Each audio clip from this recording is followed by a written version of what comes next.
Welcome back, everyone, to the CrossFit Games podcast. I'm your host, Chase Ingraham, and with me all weekend long, I'm giving you guys the best recaps from day 2 and day number 3. I have Adrian Conway and Margaux Alvarez with me. And guys, it's all said and done in Dubai. We have our podium. And before we release what the official ones is, should we backtrack and see what our guesses were going in?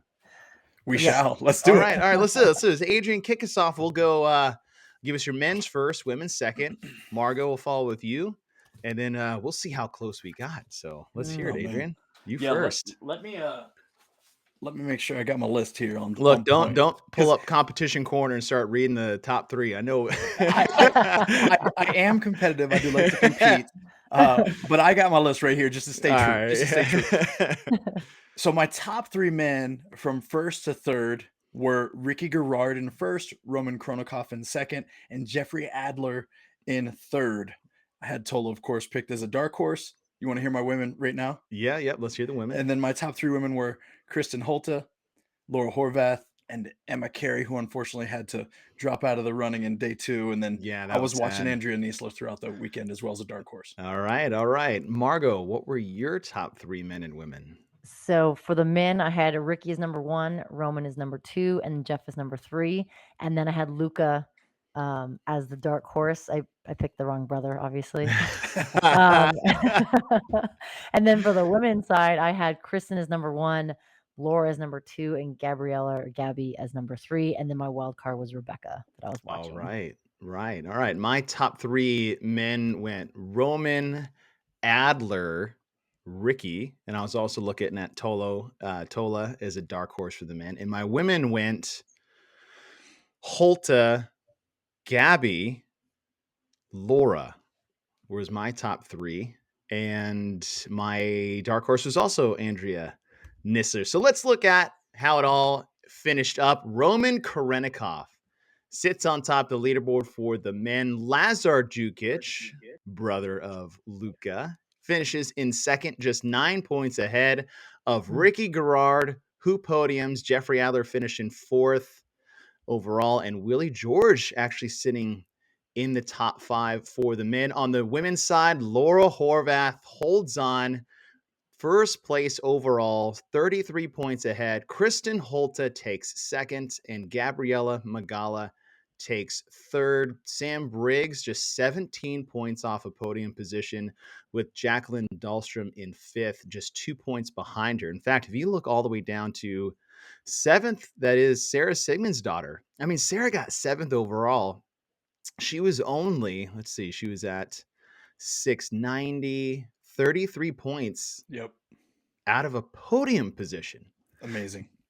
And so let's look back how we got to where we got. And Roman Kronikov, he's been gone for a while. He is still yet to be able to compete in person at the CrossFit Games. But here in Dubai is where he does make a statement with the caliber of athletes with him. And he ends up in first place, and he dominated once they got in that tennis stadium. Adrian, what was it like seeing Roman back on the competition floor with these athletes? It was great. It's refreshing to see that he's still working hard, and his capacity is amazing. I mean, it's Roman's kind of like the Russian cyborg, and I hope, even after all these years, man, I hope we find a way to get him here for the CrossFit Games one day. Yeah. And I'm really excited to see even what he does throughout the season. I know that we're limited in getting to see him here in the States in person. But he makes his rounds, and he's still going to throw his hat into the open. He's going to get after the quarterfinals, anything and everything he has access to. I'm sure that he's going to throw down on. But this weekend, man, it was like he put on a clinic for everybody, and we were just sitting back to watch. It was pretty awesome to watch. And, as Roman takes first, one we had on the podium in a bunch of different spots. Margaux, did you have her? Did we have all had Holte first? I think so, yeah. Kristen first, and then Laura after that, then Gabby. But what takes on is Laura Horvath holds on at the end after a shaky 6B where she almost gave up her 47-point lead or 49-point lead coming into the start of the final day, ends up holding on and taking first overall. Margaux, we talked earlier is that, she did have handstand push-ups in this competition, but not quite to the caliber or difficulty that was enough to derail her. yet it was still a part of this. But, as Adrian said yesterday, I don't think she's completely out of the woods yet, because that wasn't exactly the hardest handstand push-up test she's ever had to compete with. But she still finds herself on first place with a great final event to seal it. Yeah, I think, again, she's proven herself. She showed up and was able to complete that workout. And there may be a discussion in, if the volume was different, if it was 20 reps, 15 reps, 30 reps, if they were strict, were they at a bigger deficit, there obviously those can open up the kind of Pandora's box, if you want to call it. But she came here, she performed, she executed. She's clearly worked on the weaknesses to be able to move through that. And she was consistent all the way through the end. I think she had one, obviously, finish that was kind of outside 17th, I believe, in that part B of Athlete's Choice. So if she's able to be consistent, not only she showed that to us here, but in upcoming competitions, she's able to improve on that 17th and keep her overall numbers in the top 10, top 8 spot, then I think it's going to be very challenging. I mean, the only other person that I can think of at the moment would be Tia to challenge her at the games or at another competition where you're going head to head. But she came up, she performed. And so we'll see as other events, other competitions come out, if there's other events with more reps and different, strict movements versus the kipping, we'll see how she handles those. So the last time Laura got second at the game, she had a rough offseason. I want to say for a couple of years. I know she had came back from her second place finish in 2018 in Dubai and just looked different. She looked out of shape, not really the Laura that we saw only a few months prior in the 2018 games, and then has clawed her way back to where she gets second again last year or this year at the 2021 games. But then she shows up to Dubai this time and wins the whole thing. Had a great performance at the Rogue Invitational. Adrian, is this shaking up to be the best off season for Laura, and how is that going to set her up going into next season? I am very confident this is certainly her best offseason that we've ever seen. I would even argue, while we publicly understand that she'd made a transition over the last year and a half to train with Krypton and the Ben Smith crew, like that, this has just done wonders for her. Even if it's not physiological, it could be psychological, right? Being in an environment with a previous champ and being with people that just bring the best out of you, it does amazing things. And it seems like right now she's in one of those rhythms where what we saw from her throughout this last season and now into this off season, she could potentially have one of her biggest threats to Tia that she's had yet. So I'm excited to see, and I certainly think we're shaping up to see the best of her in the next few months. It's going to be very exciting. As like you said, is that she got second at the game. She's looking already better than she's did the last time she was successful at the CrossFit Games. And you couple that with, say, Annie Thorstadter, who almost beat Tia at the Rogue Invitational. I mean, we're starting to see some of these athletes like really build on the momentum that they got in the 2021 game. So pretty exciting to see. A new name on the podium is the Serbian Laser, as we crowned him with yesterday, and that's Lazar Jukic, who podiums. He gets second place, holds off Ricky Garard. And Adrian, as you said yesterday, he's like, the guy knows how to work. Today was a very grinded out final day of competition, and he capitalized on the programming that was him in the final day. What was it? How was it like for you watching Lazar handle the final day of competition? I mean, I think he did again what I expected him to do. Watching him previously and understanding where he's at in regards to work capacity and where his strengths and weaknesses lie within the sport of fitness, I think his work capacity's through the roof. To watch this guy be able to go out even in athlete's choice, part A and part B, and just bring a second and a fourth back to back. I think it's so easy to underestimate what kind of effort, self-awareness and pacing ability and the ability to just suffer that would take. So I think that he came out today hungry. He knew what he had to do. I think even what we saw from event 5 was probably one of his lesser finishes in an 8th Yeah. spot, Mhm. right? Yet he came out and executed those final 3 events like almost flawless to his ability, and it put him in a spot where he's walking away with a few bands there, back to Yeah. get focused to train.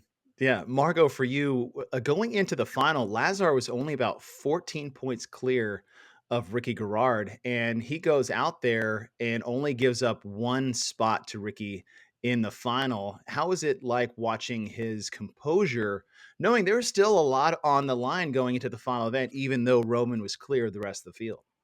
Yeah, I think for me, it just shows that obviously what he's done in training has paid off here. I think it's really important because it's the last event. There could be a lot of things that change. I've been in plenty of situations where things change drastically on that final day, that final event. So to see him not only be composed, but not at the same time let it get to him where that, he freaks out or he changes his plan or his strategy of what he's going to do to finalize that spot to get on the podium. And just like Adrian said, like he's good at work, he chips away at what he's doing. But I think knowing your strengths and where you can push that threshold to ease into that top spot, I think was incredible. And again, like it flashed back to memories for myself and when I was competing of, how does your strategy play into what you think you're going to do? And then you actually get out there. It's like, do you continue to keep that plan or do you have to like change at the drop of a hat? But does that change put you in a compromising position where, I'm taking a gamble, but maybe that gamble will pay off. So for him, obviously he knows himself best. And it was great to see him execute that and be so consistent. And that's the wonderful thing about these off-season events, that it's not just, okay, I have this local thing that I can test. Like, Lazar went to Rogue Invitational, and I don't think he had the performance that we would have expected from him, especially after the 2021 season that he had at the games. But now he bounces back here and at Dubai just a few months after and takes second overall. So it's cool to see athletes tinker, change their training, change their competition strategy, and start to plug those holes going into the next competition. So I think he's off to a great off season as we are heading towards the 2022 game season. And as we head into the 2022 season, we say goodbye to the 2021 season and we say goodbye to Kristen Holte from individual competition. This was her final individual competition. She will be doing a team of 3 in Wadapalooza, but what a career, but what a year for Kristen.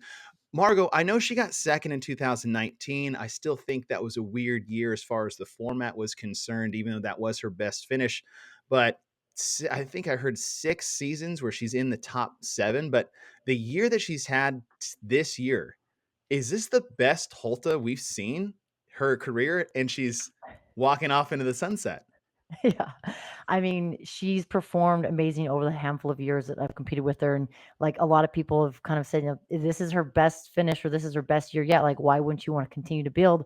And I've talked to multiple of other athletes that, they hung up their shoes or, they're ready to retire. And I think there comes a time and place where you're like, all right, I've given everything I've got to the sport. I've enjoyed this. I've loved the community. And I think for Kristen, she's poured everything into it and she's, turning that page, turning that chapter. Obviously, she'll compete as a team individual in Wadapalooza, like she stated. And there might be more down the road. We don't know. But you build upon, you put all this time in and she's finishing on top. And it's interesting. I know there's a couple athletes that have retired recently, but it's incredible just to see. And you saw her reaction, like at the end, like so thankful and so grateful. And I think she's, coming out with a bang and finish strong. And I mean, applaud to her. And I'm so excited for, what's ahead and what her next journey will be. But I think she did what's best for her. I thought it was a really cool way to send off Holte that the Dubai Championship did. That was Yeah, that was super great. classy and well earned for Kristen Holte. Adrian, for you, what's the legacy for Holte as she leaves this sport for the competition as a whole? I'll hold her up as just a class act. Showed up, did the work, had a smile on her face, was great within the community from what all of us would have ever known or talked about, really from a behind the scenes aspect. And so I think to see her, even bring her peak performance over the last 365 days is an amazing ode to what her and her team, whomever is helping to keep her healthy, keep her fueled, and all those things behind the scenes has done a great job. And I really think that, we're losing a strong pillar there on the female side of competition that will be missed. But who knows? Does she go team? Is she completely stepping out? I mean, Yeah, so many yeah. questions I have when people say this is their Yeah. last. I'm like, When but they is throw it in this like really? as an individual at the Right. end, you're like, oh, Yeah. okay, so hopefully we'll, I wouldn't hate seeing her on the competition floor any chance we get. And so as Holte says goodbye, Ricky says, I'm back. And how was Ricky's return, he podiums, he gets third, just 9 points out of a second place finish. We know he started the weekend off with 2 first place finishes. He had 6 top 5 finishes of the 9 scored events that they had. 2 of them first, 2 of them second, a fourth, and a fifth. Adrian, for you, what's the takeaway for Ricky as he gets back in the competition? I'll tell you what, the main takeaway for me is that he's certainly back. He's ready to fight. And I think, from what I saw, and I watched as much of this competition live as I could, Mm. he was very engaged and looking for guidance from his coach and the people that are helping him. And I think this is a new thing clearly for Ricky, because when we first saw him, he was so young and new to the sport, very Mhm. raw, Yeah. very he showed up with the ability to suffer well and move well, and his fitness was at a really high level. Now we know there were some extra things going on there, but to Mhm. focus on who he is now and what he's bringing to the table is, I think, I naturally notice a humility there when he's looking up into the stands, like, should I pour the water on me now? Right. Like, even in between Yeah. athletes choice A and B, he's like looking into the stands. He's got some cold water, and he's like, should I? And he's like pouring Yeah. it on himself, like right before the part B, to almost like re-energize his body, get his central Mhm. nervous system fired up. And I think I take note to those kind of things as an athlete and coach. And that was always one thing I wondered about Ricky, to be honest, was like, is how coachable is he really? Just because you find someone with such raw abilities and young, you're curious about that. But for me to see those things, and then to see the way that he could get out on the floor and perform, with this being his first time back, man, I'm excited for 2022 to follow along with what this guy's going to bring to the table. Margaux, Ricky gets third. Again, as you said, he almost got second place overall, but he's been gone, as Adrian said, for 4 years away from competition. He's only 27. I feel like 27 is really peak age for a lot of CrossFit Games athletes, that they can sustain for another 4 or 5 years beyond that. I mean, Mhm. Rich's prime years were in that age. Matt's Fraser's prime years were that age.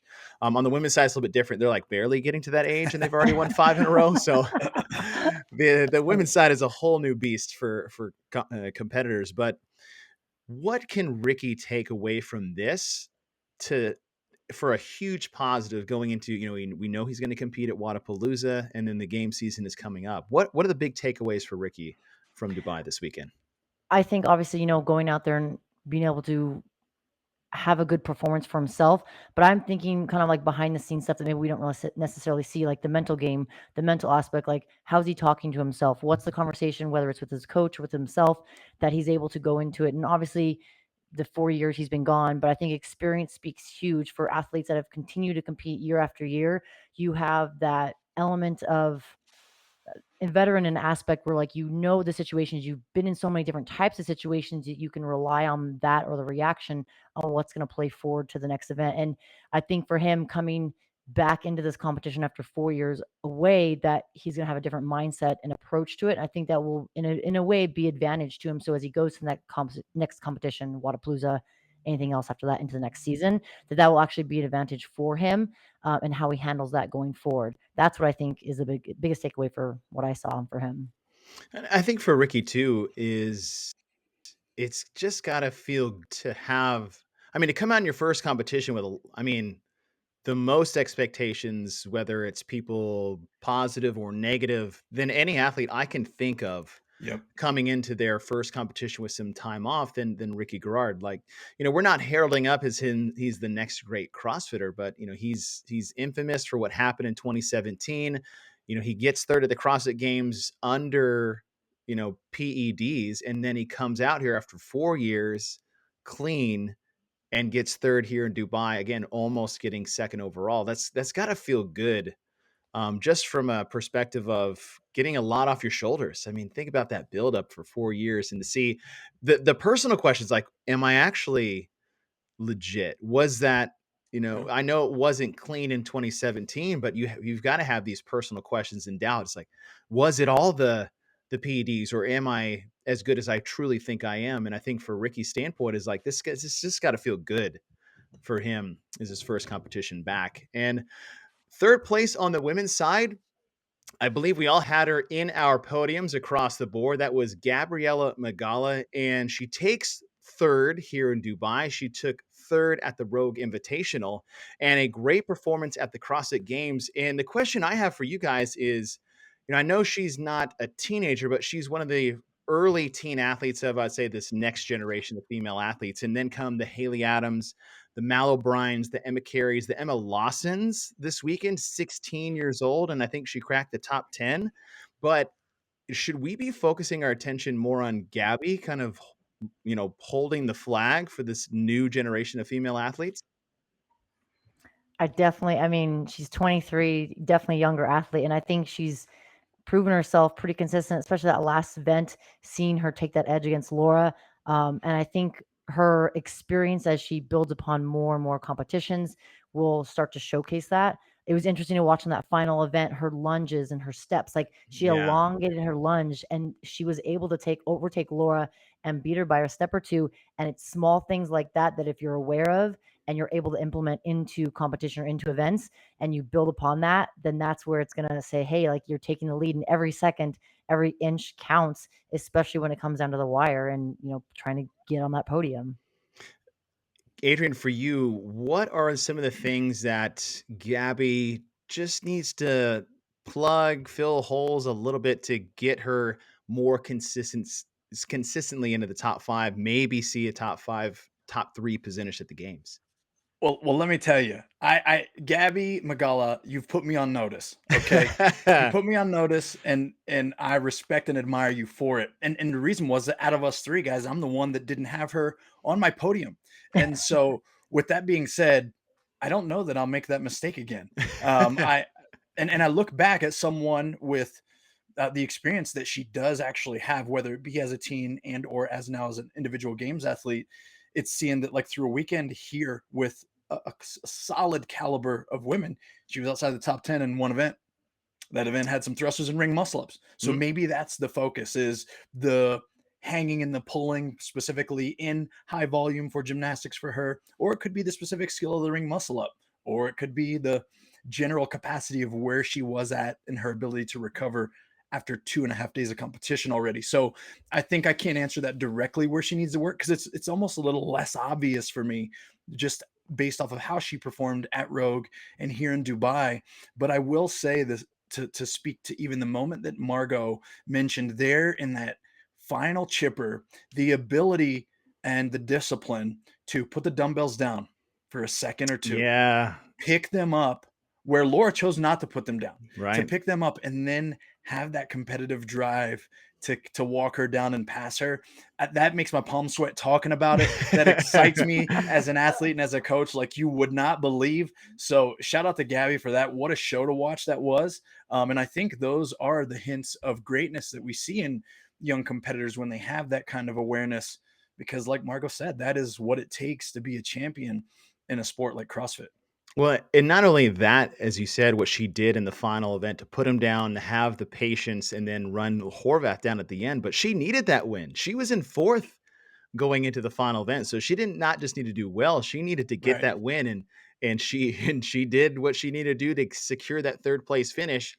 Now, the podium position she took away from someone was, we talked about, one of the youngest in the field, and now one of the oldest in the field, and the question is, I'm not going to say left for dead anymore. All right. So I apologize for what I did at Rogue. Yep. But Sam Briggs was in a podium position nearly all weekend long and just lost that in the final event. And I have a question for both you guys, is that, can Sam make the CrossFit Games in this day and age at 40 years of age? Margaux, I'll start with you. I definitely think it's possible. There is a potential for her to make it. A few things that might hold her back or might hinder would be injury or pushing or keeping away injuries. I know Sam has handled and dealt with a lot of injuries over the years. She has great endurance and great capacity, and that's one of her strengths that obviously she can play into. But if injuries set her back, if there's issues with that, obviously the strength numbers and heavy lifts are going to be her weakness that might hold her back. But I think she still has the ability to qualify. Another thing that might be holding her back would be the recovery. She's 39. We both share the same birthday. And so I think, all right, she goes. Oh, I didn't know you guys had the same birthday. Yeah. That's cool. So it's always love sharing the birthday with her. But it's again, like as she turns 40 and as she hits that, what's her recovery like? What's her ability to bounce back when you have athletes 17, 16, 21, 23, 22 that are coming up, and if they have a quicker, better recovery, they maybe have less time under their belt, but that's an advantage for them. That's where she might, lose that edge against them. But I think with her drive and her dedication to what she wants to achieve, it's definitely a possibility that she definitely could achieve that. Adrian, I actually have a question relative to Sam Briggs and the way she competes relative to the competition she's in. Is that does an event like Dubai or the games actually benefit her skill set more than, say, something that's a bit more simplified, like we would see at a semifinal? Is that something that really plays more to Sam's strengths? That might be the thing that holds her out of something like the games, because the semifinal can't be as broad or off the classic competition floor um, program. No doubt. I think you're hitting the nail on the head, even with the question, Chase. It's, when we look at Sam's advantages within our sport, it's her work capacity, specifically her engine. We all know that is her name, the engine. And her upper body is literally set apart from most other females as well. So when we get to see things that appear in redundancy, when we get to see a lot of gymnastics, a lot of pulling, a lot of hanging, and even into the pressing, she can really excel. And when those things are dropped off, when the test needs to be a little more concise or dialed back in order to be more accurate, but within less events, I think that we see not necessarily a less impressive Sam, but she just doesn't really get an opportunity to show her natural strengths as much. Now, I'll say I've been around the space long enough. I've known Sam personally long enough. I would never count her out at anything. So if we're talking about an individual games athlete at 40, she is the one. Um, and when you have such strengths like she does, even with some glaring weaknesses, Mhm. if the programming's just right, she can still find herself even fighting like we saw this weekend for a spot at the podium. What a finish. And as we look at Sam possibly doing, the 40-year-old run to the CrossFit Games, Sara Sigmundsdottir, first competition back from knee surgery. I know there's a lot of questions and concerns of, is this too soon? Is this too much? Are you even ready? I know you've been cleared to do so, but I can get a doctor to say okay for a lot of things I probably shouldn't be doing. But she had a great run. Sara finishes in 7th overall, and as we said earlier, she had 690 points. Gabriella Migala was 3rd with 723. That's only 33 points over the course of 9 scored events, which is not much at all. In fact, that's less than a place finish per event difference that could have flipped the two. And when we're in a position of should she even, Margaux, how would you rate Sara's performance over the weekend? I think she did great, especially coming back after that surgery. I think there was things that definitely were good for her in terms of performance. I know her lift, she seemed very happy, enthusiastic, and of course she always has a smile on her face, always going out there. But it seemed like her presence and her aura, again, I wasn't in person, so I couldn't see that, but you can kind of see that through the broadcast, where it was maybe a little bit different than in the past, where maybe she wasn't happy with performance, or there's certain things she wished she could have changed. Again, not directly speaking for her, but it seemed that she was maybe going out there with, I don't have certain expectations. Of course, as a competitor, you always want to, be on the top. You want to push yourself. You want to do the best you can. But as this first competition coming back out of that surgery, I think maybe it was a little unknown. I think it'll be interesting that now that she has a little more confidence in herself, and as she goes into more events, how does she want to play that going forward? It's tough because I've competed around Sara, and one of the things that she might challenge or be challenging for her is her mental game, her mental aspect. Not saying she doesn't have it, but is there's that kind of way back and forth where it's not so much consistency in that aspect, and that might affect her physical performance and how she's able to execute on the floor with other events, new competitions, and for the next season overall. Adrian, as an athlete, you've been in a sport where ACLs are a pretty prominent injury, say on the football field. And when you hear athletes coming back from an ACL and back onto the competition floor or the football field, the biggest question that is internal is, can you trust it? Mm. Can I trust my body to not have to hedge against it or hesitate with it. And after you saw Sara compete this weekend, is this going to be the confidence boost she needs for herself? Kind of like Margaux was saying, that she's not just confident in her ability, but she's gaining trust with her body. To me, the answer is yes. I mean, she impressed me. I was one of those folks before this competition began that was very skeptical on, is it too soon? And is this the right choice for her, specifically because of how destructive and or risky Dubai as a competition can be, which is what draws all of our attention anyways. But I think to see what she did up and down the slopes in the snow, to see what she did on the clean and jerk, to see what she did on the overhead squat, to see what she did on the shoulder to overhead, where we know a simple split jerk is actually how she injured herself, Mhm. even in the final, and the lunges to finish. Like, I'm all in. Sarah's back, right? And with what Margaux even mentioned, the mental game, it's a beautiful thing to watch an athlete go out and just say, hey, you know what? I don't know where I'm at right now, but my best is enough. And I really hope for her that going into 2022, she holds on to that tightly. And she's just like, yeah, I'm going to train and I'm going to show up. And guess what? Today, my best is enough. And I'm going to give that, because I think if we see that, we will be all extremely excited with the kind of matchups that we see throughout the 2022 season, because she'll be a part of all of them. The thing with Sara, oh, go ahead, Margaux. I was gonna build upon that and just think the passion too, in terms of the desire, to get back into the gym and train again. And I know at times I personally struggled for it, so I don't know if Sarah's going through it as well. But if you have that passion, that desire to continue to go and compete, then it will make the process easier, I think, mentally. She'll be able to say, all right, cool. I want to be in the gym. I want to train.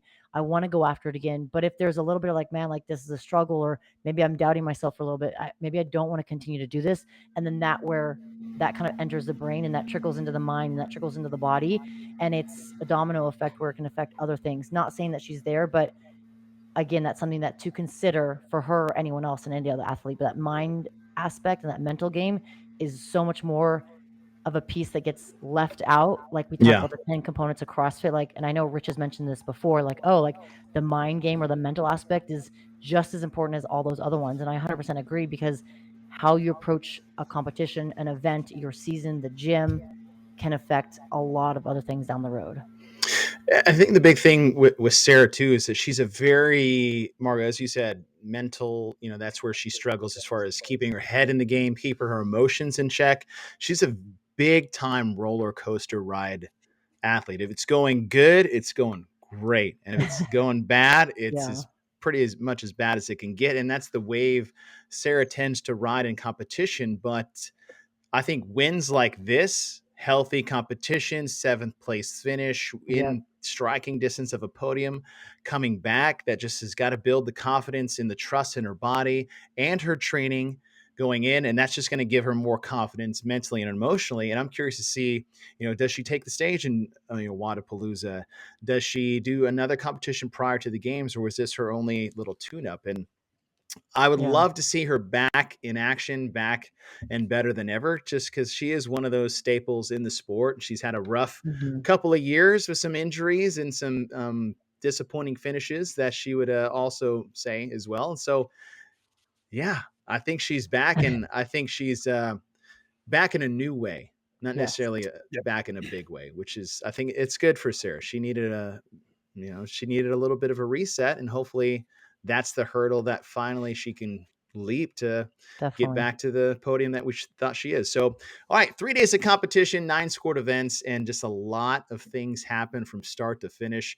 And before we close things out, I'd love to get y'all's big takeaways from the weekend in Dubai, whether it was an athlete or performance, the event itself, things to take from this and take forward into the 2022 season. Adrian, I'll start with you. What was one of your biggest takeaways of the weekend?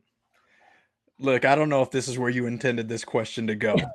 Okay, I'll lead with that. But now I got edge of my seat. Let me scoot up a little bit. I got to shout out my man Henrik Haapalainen for Okay. going full dummy on Athlete's Choice Part A, because my man went all in more than I thought you could go in.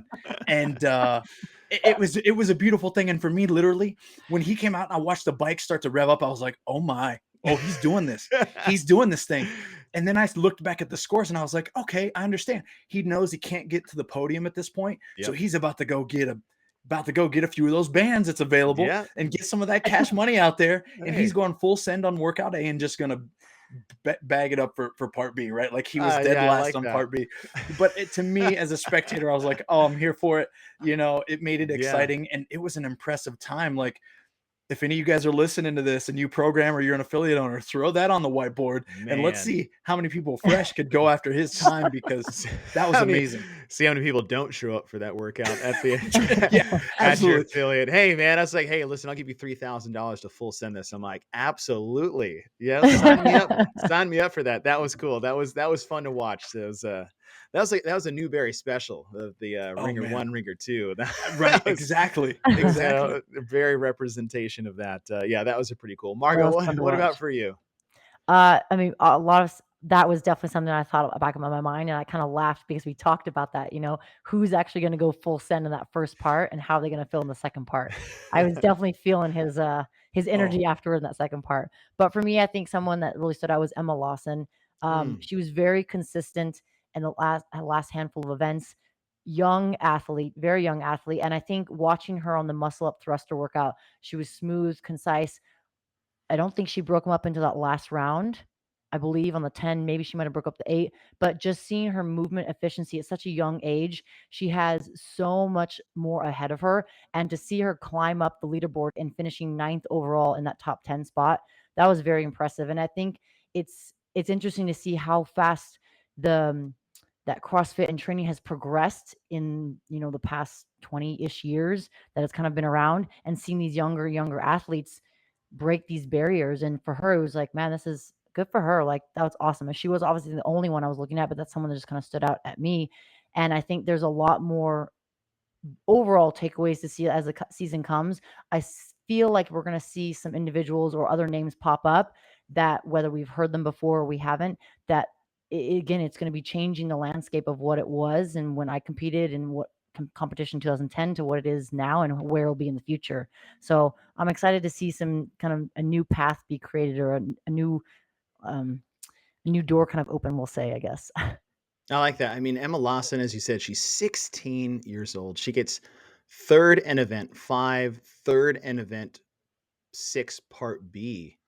And as you said, Margaux, event 5 being the ring muscle ups and heavy thrusters, and to have that capacity at her age, I think is a great tool to have in the tool belt as she starts to build on her career. And 100%. Another one of those young teenage girls that are just rocketing up into the ranks of the individual competition.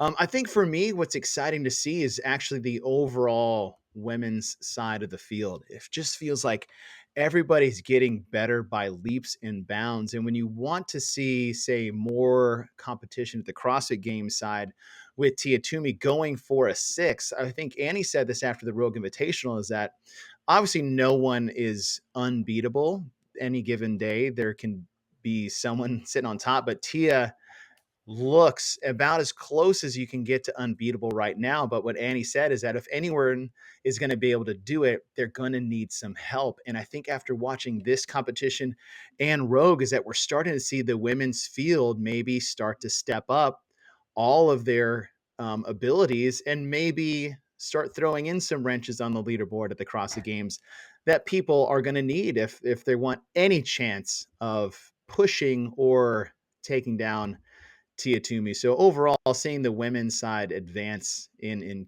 competition was really exciting to see here in Dubai.